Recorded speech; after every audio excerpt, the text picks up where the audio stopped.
비밀 조직은 인류 역사 전반에 걸쳐 번성했으며 이들의 매력 요인은 미스테리와 전설을 생산한다는 점입니다. 음모론은 수세기 동안 비밀 조직들을 둘러싸고 있고 이들이 세계 정세에 영향을 미치는 모든 것에 연결되어 있다는 소문이 있습니다만 사실과 허구를 분리하는 관점이 중요합니다. 다음은 역사상 가장 독특하고 배타적인 비밀 조직들의 실제 이야기입니다. The Knights Templar. 성당 기사단. 성당 기사단 또는 성전 기사단은 십자군 시대의 성지 순례를 하는 기독교 순례자를 보호하기 위해 헌신한 전사들입니다. 서기 1118년 프랑스 기사인 위그트 파잉에 의해 그리스도와 솔로몬 신전의 가난한 군인들 그리고 짧게 줄여서 성당 기사단으로 설립되었습니다. 예루살렘의 템플 마운트를 본부로 지정한 성당 기사들은 도박, 술, 욕을 자제하는 금욕적이고 청빈한 삶을 살겠다고 서약했습니다. 성당 기사단은 강력한 군사력과 도덕적 생활 방식으로 유명했고 순례자들이 유럽 각자의 모국에 돈을 입금하고 그것을 도착한 성지에서 인출할 수 있도록 은행을 설립해 유럽에서 가장 부유하고 강력한 세력 중 하나가 되었습니다. 1139년에 교황 이노센트 2세가 성당 기사단에게 세금 납부를 면제하는 교황 칙령을 발령하면서 이들의 영향력은 더욱 커졌습니다. 또한 교황이 이들의 직속 상관으로 성당 기사단은 유럽 모든 왕들에 의해 군림하게 되었습니다. 성당 기사단은 키프로스 섬을 소유하고 있었고 함대를 운용했으며 각국 왕들과 귀족들에게 돈을 빌려주었습니다. 그러나 모든 왕이 행복한 고객은 아니었습니다. 아크레가 함락된 후 십자군 시대가 막을 내렸을 때 성당 기사단은 프랑스 파리를 근거지로 은행 업무에 집중했습니다. 1307년 10월 13일 성당 기사단에게 추가 대출을 거부당한 프랑스의 필립 4세 왕은 기사들을 체포하고 고문해서 거짓 고백을 받아냈고 1309년 전체 파리 시민들이 지켜보는 가운데 수십 명의 성당 기사들은 이들이 저지르지 않은 범죄로 인해 산채로 화형에 처해졌습니다. 프랑스 왕권의 압력을 받은 교황 클레멘트 5세는 1312년에 공식적으로 성당 기사단을 해산하고 이들의 재산을 재분배했습니다. 성당 기사단이 성배와 토리노의 수위 같은 유물을 지키고 있다는 소문은 음모론자들 사이에서 거품을 일으키기 시작해서 다빈치 코드와 같은 인기 있는 책과 영화는 오늘날까지도 성당 기사단에 대한 호기심을 불러일으킵니다. 로렌의 십자가는 이중 십자가로 로렌 공작 코드 브라트 부용이 사용했고 이 사람이 제1차 십자군 전쟁 중에 예루살렘의 왕이 된 후부터 예루살렘의 십자가로 알려지게 되었습니다. 그리고 성당 기사단이 성지에 도착했을 때 자신들의 상징으로 이 십자가를 채택했습니다. 제2차 세계대전 중에 로렌의 십자가는 나치 통치에 대한 프랑스 저항군의 상징이었습니다. 현대의 날카로운 관찰자들은 엑손과 나비스코 로고에서 로렌의 십자가를 발견하고 심지어 오레오 쿠키에도 찍혀있는 것을 발견했습니다. 대부분의 역사가들은 성당 기사단이 700년 전에 완전히 해산되었다고 주장하지만 일부는 이들이 지하로 잠적해서 오늘날까지 존재한다고 믿고 있습니다. 18세기에는 프리메이슨이 중세 성당 기사단의 상징과 전통을 어느 정도 되살렸습니다. The Freemasons. 프리메이슨은 미국 역사에 크게 영향을 미쳤으며 미국 헌법에 서명한 39명 중 13명은 프리메이슨이었습니다. 조지 워싱턴, 제임스 멀로, 벤저민 프랭클린, 존 핸콕, 폴 리비어와 같은 건국의 아버지들은 모두 프리메이슨이 일원으로 간주되었습니다. 프리메이슨은 대부분의 석공들이 지역 길드로 조직된 유럽의 중세시대에서 유래됩니다. 직업의 특성상 성당 건축업자 석공들은 도시에서 도시로 여행해야 했습니다. 이들 장인들은 유럽 각국의 타지에서 프리메이슨이 현재 심볼인 증량자와 콤파스 같은 물건들의 소유 여부를 통해 서로를 식별했었습니다. 이들에 대한 가장 초기의 언급은 1390년에 출판된 리지어스 포엠 또는 홀리웰 매뉴스크립트에 있지만 오늘날 우리가 알고 있는 프리메이슨은 4개의 런던 소재 길드가 합병되면서 최초의 통합 길드로 형성된 1717년에 탄생되었습니다. 이후 프리메이슨은 전 유럽과 미국 식민지로 빠르게 확산되었습니다. 프리메이슨은 종교가 아니지만 회원들은 최상의 존재 또는 우주의 위대한 건축가를 믿도록 권장됩니다. 프리메이슨들은 자신들의 사원 내에서 주기적으로 은밀한 의식을 진행해 가톨릭 교회와 수많은 충돌을 일으켰습니다. 1738년 교황청은 프리메이슨을 이단이라고 선포한 후 20건의 교령을 발표했습니다. 1985년 로마 가톨릭 주교들은 프리메이슨에 가입하는 가톨릭 신자들이 증가함에 따라 200년이 넘는 이 교령들을 다시 선포했습니다. 교황청과 교회들만이 프리메이슨이 유일한 적이 아니었습니다. 프리메이슨이 은밀하고 비밀스러운 행동들은 초창기 미국에서 대중에게 불신과 불안감을 불러일으켜 미국 최초의 안티메이슨 조직이 결성되게 됩니다.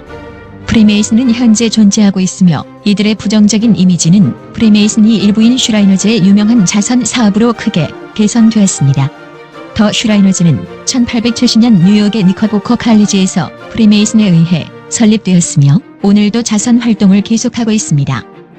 프리메이슨이 되기 위한 의식은 비밀리에 가려져 있었지만 영화와 TV에서 대중의 상상력이 첨가되었으며 심지어 심슨 가족 에피소드에서 패러디되었습니다. 프리메이슨 가입은 21세 이상의 모든 남성에게 공개되며 여성은 동방별의 모임이라고 알려진 프리메이슨 지부에 가입할 수 있습니다. 뉴요크타임즈에 따르면 프리메이슨이 되길 원하는 사람들은 회원 모집 슬로건에 적힌 대로 가입 요청만 하면 됩니다. All you have to do is ask. 유명한 프리메이슨에는 모차르트, 윈스턴 처칠, 데이비 크로켓, 프랭클린 루즈벨트, 더글라스 메가더, 존 웨인, 나폴레옹, 일본 열도의 하토야마 이치로 등이 있습니다. 프리메이슨이 가장 잘 알려진 상징은 측량자와 콤파스입니다. 중앙의 지는 우주의 위대한 건축가인 신이 지로 해석됩니다. 모든 것을 보는 눈을 프리메이슨이 상징으로 보는 견해는 큰 논쟁거리였습니다. 프리메이슨이 있기 훨씬 전에 이집트인들은 호루스의 눈을 사용했고 모든 것을 보는 눈은 르네상스 예술에서 기독교의 상징과 신이 인간에 대한 관찰의 상징으로 반복해서 나타납니다. 필라델피아 페데럴 리저브 은행에 따르자면 프리메이슨이었던 헨리 월레스와 프랭클린 루즈벨트가 1934년에 달러 지폐를 다시 디자인할 때 의도적으로 모든 것을 보는 눈을 집어넣었다고 합니다.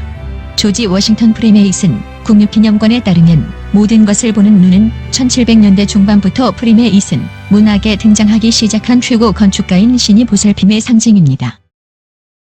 The Order of Skull and Bones. 해골과 뼈의 모임. 해골과 뼈의 모임은 1832년 미국 코네티컷주 뉴헤이븐에 있는 예일 대학교에서 설립된 비밀 조직입니다. 설립자는 윌리엄 헌팅턴 러셀로 독일을 방문해 오컬트 조직에서 영감을 받았습니다. 공동 설립자는 당시 국방장관 알폰소 데프트, 그랜트 대통령의 부친 윌리엄 하워드 데프트였습니다. 이 조직의 본수맨 목록에는 여러 전직 대통령과 권력의 중심에 있는 정치인들이 포함됩니다. 매년 예일 대학교의 신입생 15명은 해골과 뼈의 모임에 합류합니다. 본수맨들이 일주일에 2번 모이는 창이 없는 회의 공간인 더 툼에 닫힌 문 뒤에서 일어나는 일은 베일 속에 쌓여있지만 멤버들의 이름은 예일 학생들에게 알려집니다. 졸업생이나 대학원생은 원로라고 하며 입문 중인 학부생은 기사라고 합니다. 모임의 외부인들은 야만인으로 불립니다. 현대의 유명한 해골과 뼈의 모임 회원은 전직 대통령 조지 부시와 그의 아들 조지 부시 전 대통령, 타임 매거진 창립자인 헨리 루스, 전 국무장관 존 케리, 포춘 500의 엘리트들과 다수의 CIA 요원들입니다.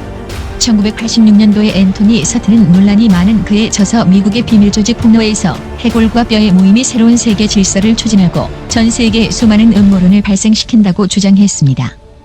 이 조직의 로고는 두 개골 밑으로 두 개의 뼈가 교차한 것으로 예전의 해적들이 사용한 것들과 동일합니다. 예일 동문 잡지에 따르자면 그 아래의 숫자 322는 알렉산더 대왕이 기원전 322년에 죽은 것을 의미합니다. 확인되지 않은 소문에 따르자면 제로니모 추장의 해골은 이 조직에서 훔쳤다고 합니다. Bilderberg. 빌더버그. 최초의 빌더버그 회담은 1954년에 네덜란드의 빌더버그 호텔에서 열렸고 호텔 이름이 곧 이 조직의 이름이 됩니다. 네덜란드의 베르나르트 왕자가 소집한 이 모임은 2차 대전 후의 날로 성장하는 미국으로 인해 유럽에서 반미주의 증가를 우려해서 두 대륙 사이의 따뜻한 관계를 조성하기 위해 마련된 북미와 유럽의 강력한 정치인들의 모임이었습니다.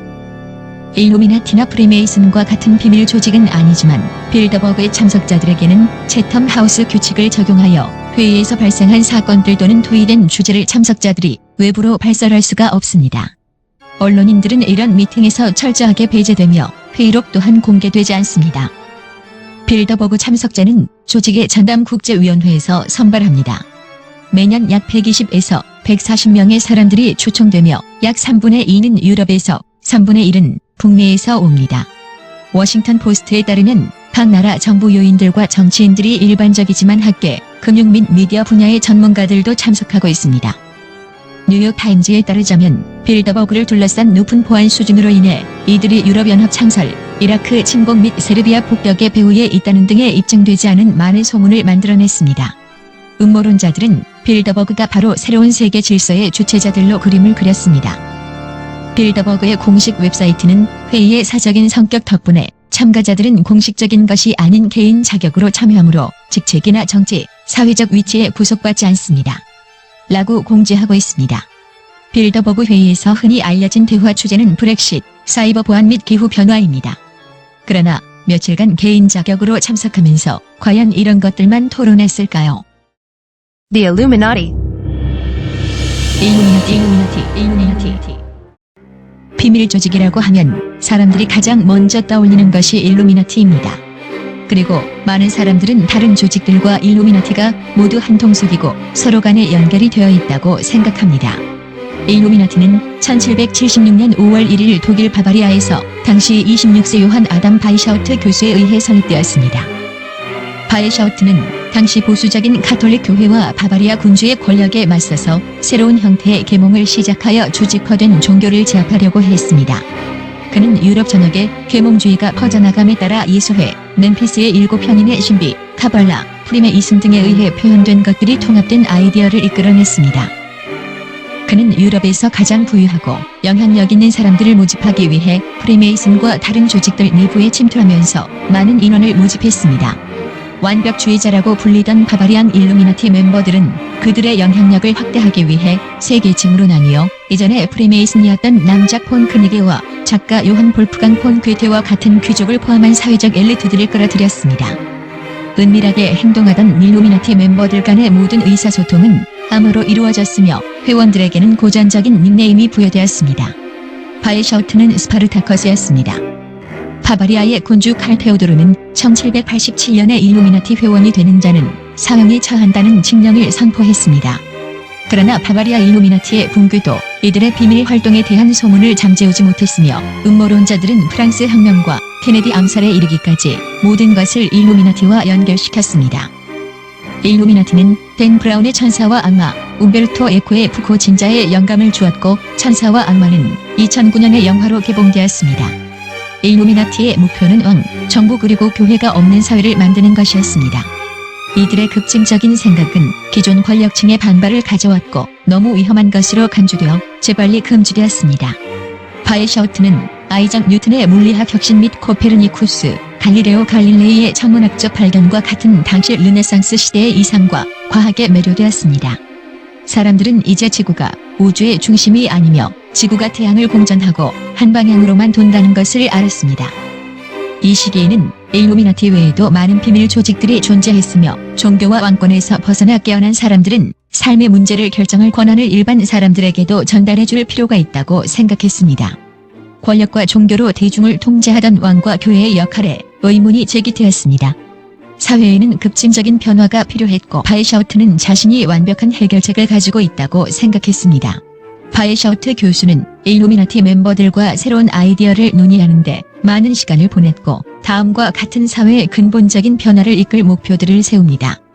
모든 왕정의 폐지, 사유재산의 폐지, 상속의 폐지, 애국심의 폐지, 가족의 폐지, 종교의 폐지, 세계 정부의 창조 등이었는데 종교 그리고 왕정과 사유재산의 폐지 등의 바이샤우트의 사상은 후대의 유택의 독일 철학자들인 마르크스와 엥겔스로 전달되어 공산주의가 창시되는 기틀을 제공합니다.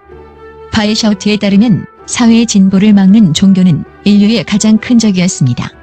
그의 목표는 종교와 싸우고 합리주의를 장려하는 것이었습니다. 말할 필요도 없이 일루미나티의 아이디어와 목표는 왕과 교회에 의해 유럽 사회 전체 질서를 위태롭게 하는 거대한 위협으로 여겨졌습니다. 아이러니하게도 바이샤우트와 그의 조직인 일루미나티는 평등과 자유, 개방적인 사고를 장려했지만 내부의 일루미나티 구성원들은 끊임없이 서로 간의 감시를 받았습니다. 바이샤우트는 일루미나티 멤버들 간이 지속적인 감시가 충성도를 창출하고 반역자의 위험을 제거한다고 믿었기 때문입니다.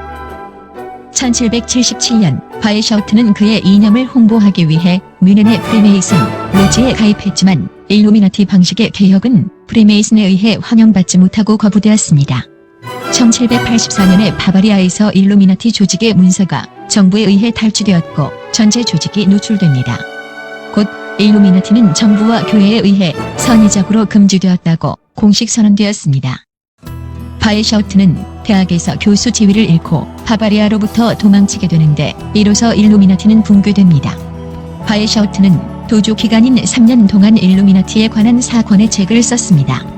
이것들은 바바리아 일루미나티 박해에 대한 완전한 역사, 일루미나이즘의 이해, 일루미나티에 대한 사과, 개선된 일루미니즘입니다. 바이샤우트는 1830년 11월 18일 독일 고타에서 사망했습니다. 일루미나티의 영향은 오늘날에도 당시 프리메이슨과의 깊은 관계 때문에 프리메이슨에서 여전히 일부 느껴지고 있습니다. 사람들은 현재도 일루미나티의 회원들이 신세계 질서를 만들기 위해 비밀리에 활동하고 있다고 생각합니다. 모든 것을 보는 눈은 일루미나티도 사용한 상징이었습니다. 이들 비밀 조직들의 닫힌 문 뒤에서 일어났던 일들과 현재 벌어지는 일들은 항상 논쟁을 일으키고 있습니다. 분명한 것은 이들 조직들은 대중이 심심하지 않도록 상상력을 키워주고 호기심을 지속적으로 자극한다는 것입니다.